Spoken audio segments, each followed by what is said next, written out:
네, 안녕하세요, 여러분. 저는 이번에 홍산 문화에 대하여 발표할 상승서부터 주 5기 1조 김채영입니다. 여러분은 혹시 홍산 문화에 대해서 알고 계신가요? 저는 이번에 이 활동을 통해서 처음으로 이 단어를 듣게 되었습니다. 저는 이 활동하기 전에 보셨을지 잘 모르겠지만 저는 글을 쓰고 있었는데 잊혀져가는 독립운동과 관련해서 글을 쓰면서 이렇게 많은 다양한 독립운동가 분들이 있구나라는 생각을 좀 많이 하게 되는 계기가 되었습니다. 이 활동을 왜 이 말을 하게 됐냐? 많은 독립운동가들이 점점 잊혀져 가듯이 우리가 모르고 있던 홍산 문화도 있지 않을까 싶어서 얘기를 하게 되었습니다. 그래서 여러분이 잘 알지 못하지만 우리 문화인 홍산 문화에 대하여 여러분께 한번 소개시켜 보고자 합니다. 처음을 할 땐 이제 개념을 익히든 홍산 문화에 알려면 그 의미를 알아야겠죠.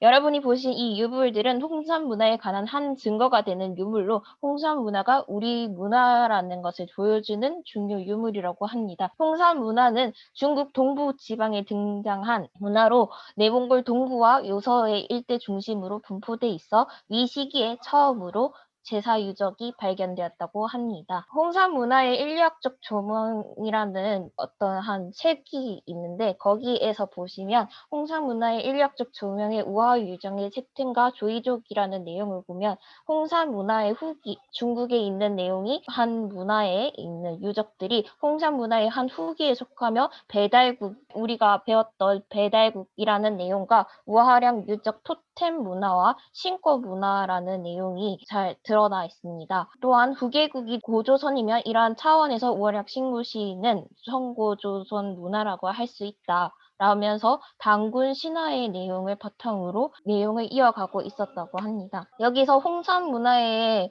시대적 구분을 나타내면 한국과 고조선 사이 배달국이 있는데 그 배달국의 신석기 및 청동기 병룡시대 그 시대 안에 홍산 문화와 소하연 문화가 있는데 그 위에 있는 게 홍산 문화로 내몽고 적봉시 일대기에 위치되었다고 합니다. 그렇다면 홍산 문화가 한민족 상고시대라는 증거가 되는 것은 무엇일까요? 첫 번째로는 적석총인데요. 장례 문화의 돌무지 무덤과 중국 한족의 토광료로 쓰였던 적석총과 두 번째 수화목으로는 이제 홍산 문화의 홍융 문화에 발견됐던 옥기 문화와 같은 유화 문명이 홍융가에서 나온 옥기거리와 동일한 형태가 나왔다고 해서 홍산 문화가 한민족 상고시대라는 증거가 또 되었다고 합니다. 또 다른 것은 세 번째 웅녀상인데 아마 여러분이 환인 한웅이라는 내용을 바탕으로 여러분이 아마 고조선 내용을 배우지 않았을까 싶은데 거기에서 나왔던 것이 홍산 문화에서 유물로 등장을 하게 되었다고 합니다. 대지의 신으로 인격한 것은 한민족 고유 토템이다. 이것을 신화된 인간을 숭배한 것으로 인격신을 삼켰던 우리의 한민족의 정서와 비슷하다라고 얘기를 했고요. 또한 용봉 문화, 천자 문화와 관련되어 있는 채용도 인정했듯이 천자 문화의 한민족으로부터 나온 문화라고 얘기를 했다고 합니다. 또한 역사 기록의 STV 상생 방송에서 또 나왔던 고구려 때까지 우리나라 땅이었던 곳이 상고시대부터 한민족 주 활동 시기에서 사용되었다고 한다라고 하고 도시국가였다는 기록은 배달국 신시밖에 없으며 기록은 당연히 한당국에 나온 배달국 신시밖에 없었다라고 또 하고 유전자 분석을 할 수 있는데 저희가 이제 유고를 통해서 그거를 이제 추출을 해서 유전자 분석을 하면 35.71%가 이제 한국인족의 일부 유전자의 변이와 완벽하게 일치했다고 증명을 했다고 합니다. 또한 여러분이 잘 아시다시피 빗살무늬 투기는 발해 문명권, 다시 말해 중국인이 말하는 동이족의 영역임을 쉽게 알 수 있는데 사람 인자 모양의 한반도 압록강 그리고 대동강, 재령강, 한강 유역 물론 두만강과 동해안 그리고 남해안 등 전국적으로 분포돼 있고 문양을 그려놓는 기법이나 토기 기형이 우리나라 문학미와 매우